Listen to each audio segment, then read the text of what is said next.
and welcome to this Mr. Memory video. Today I'm going to show you how quick and easy it is to install memory into your desktop. Before we begin, make sure you have a clear workspace. You may also need a screwdriver to hand to remove the computer casing. It is important that your desktop is completely shut down and switched off.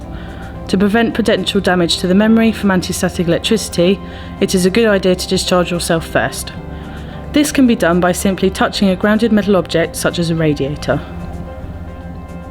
First of all, unplug every cable from the back of your computer, making a note of which cable goes where. Remove the outer casing. This is usually done by undoing the screws at the back, holding the case on. If in doubt, please consult your desktop manual.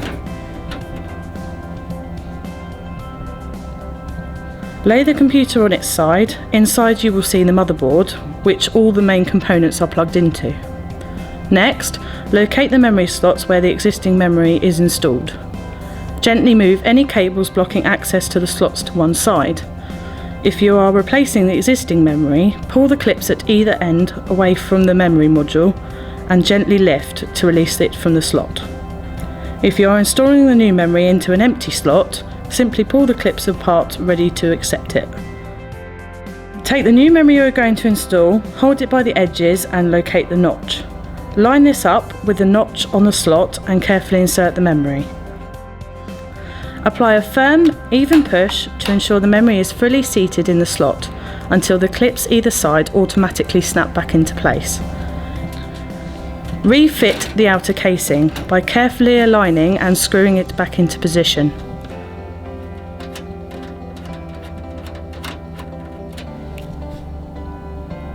Plug the cables back into the rear of the computer and turn it on. Everything should be running smoothly and quicker than before. Thanks for watching this Mr. Memory video. For further help and assistance, please visit the customer care and support section on our website.